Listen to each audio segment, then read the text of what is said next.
Now that I've talked to you a great deal about social difference, and I've talked to you about the importance of decentering whiteness, of course for both educators and students, I'd like to talk a little bit about next steps and where we can go from there.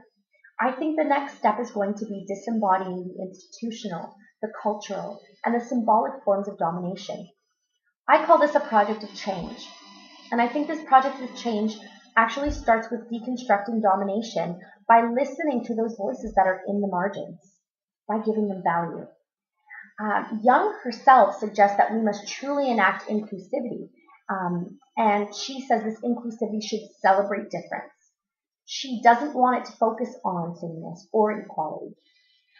So what that means is that educators have to do more than just raise awareness of dominance.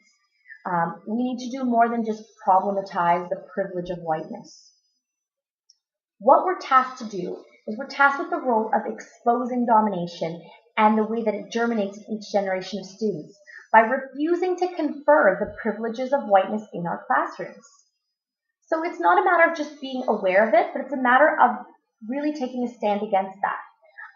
Hooker actually argues that we must end our reliance on these difference, she calls them difference blind rules, because that's the only way that we're going to be able to recognize and accommodate distinctive identities and the needs of those minority groups.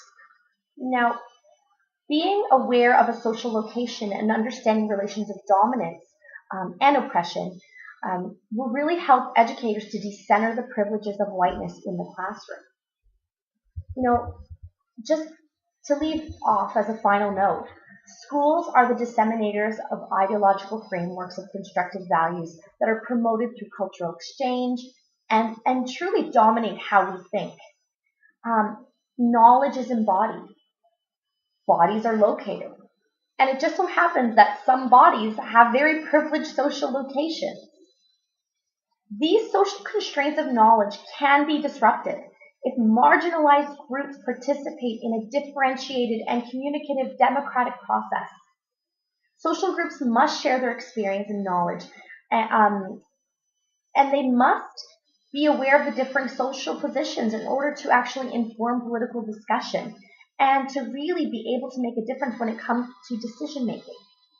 I personally believe that this active participation will allow for the marginalization of social groups to be challenged, and I do feel that it could cultivate full participation in the political aspect of Canadian society, and I truly feel that that is the way that we can enact change.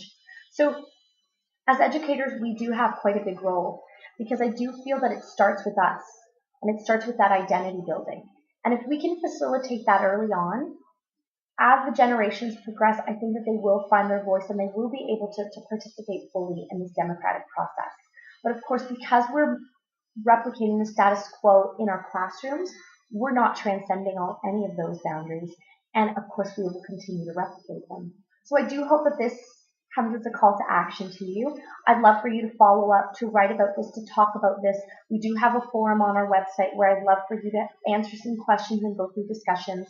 I also welcome you and invite you to participate in some of the case studies that I've put onto our webpage so that you can take a look at those case studies and think about them and ask questions and sort of learn through the mistakes and through the examples of the people who've gone through some of these very real challenges.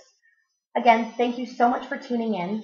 And it really has been a pleasure to speak about social difference in education, and I do hope that some of these ideas are fruitful and valuable and you can enact them in your classrooms. Thank you very much.